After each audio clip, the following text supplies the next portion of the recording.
Hi అండి అందరికీ. ఈరోజైతే నేను మిరపకాయ బజ్జీలు వేయబోతున్నా అండి. ఆంధ్ర స్టైల్ మిరపకాయ బజ్జీలు అనమాట. ఆంధ్ర వాళ్ళు ఒకలాగా వేస్తారు బజ్జీలు, తెలంగాణ వాళ్ళు ఒకలాగా వేస్తారు బజ్జీలు అయితే మాత్రం. నేను ఇక్కడ తెలంగాణ హైదరాబాద్లో ఎప్పుడు తిన్నా కూడా బజ్జీల్లో వామ్ ఎప్పుడు నేను చూడనే లేదు. అంటే నోటికి కూడా ఎప్పుడు తగలలేదు నాకు, ఆ టేస్ట్ నాకు అనిపించలేదు. సో మా అమ్మ అయితే చిన్నప్పుడు హోటల్లో ఇలాగే వేసేదనమాట. కొంచెం వామ్ తీసుకొని దాంట్లో సరిపడా శనగపిండి తీసుకొని ఎన్ని మిర్చిలు వేసుకుందాం అనుకున్నా దానికి సరిపడా క్వాంటిటీలో శనగపిండి తీసుకొని కొంచెం సాల్ట్ యాడ్ చేసేసుకొని కలిపేసుకొని పక్కన పెట్టుకోవాలి. ఈలోపు మనకి ఎంత క్వాంటిటీలో బజ్జీలు కావాలి, ఎన్ని బజ్జీలు కావాలనుకున్నామో అంత క్వాంటిటీలో శనగపిండి వేసుకొని గడ్డలు లేకుండా కదుపుకుంటూ కొంచెం వాటర్ పోసుకుంటూ ఉండాలి. దీంట్లోకి వంట సోడా కూడా యాడ్ చేసుకోవాలి. మరింత కన్సిస్టెన్సీ లూజ్గా అస్సలు ఉండొద్దు, గంటగానే ఉండాలి బజ్జీలకి ఎప్పుడు.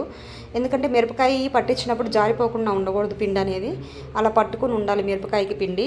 సో అలా కలిపి పక్కన పెట్టుకున్నాను. ఇంకా ఈ మిర్చిల్లోకి అయితే ఈ పిండిని కూర్చేసుకోవాలి. కొంతమంది అయితే ఇలా వామ్ బజ్జీలు వేస్తారు, కొంతమంది అయితే చింతపండు బజ్జీలు వేస్తారు.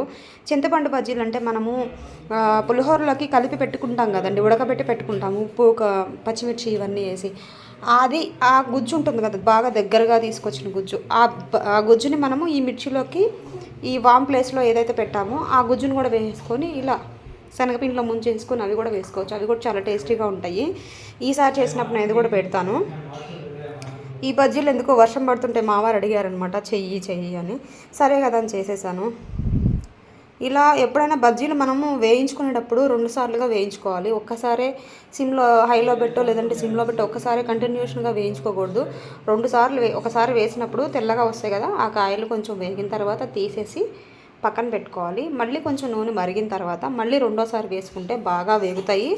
అలాగే మనకి రెడ్గా వస్తాయి కాయలు, లోపల కాయ కూడా బాగా వేగుతుంది. కలర్ చాలా బాగుంటుంది చూడడానికి కూడా. హోటల్లో అయితే ఇదే ఫాలో అవుతారు, మీరు కూడా ఇదే ఫాలో అవ్వండి. నేను కూడా ఇదే ఫాలో అయ్యాను ఇప్పటివరకు అయితే.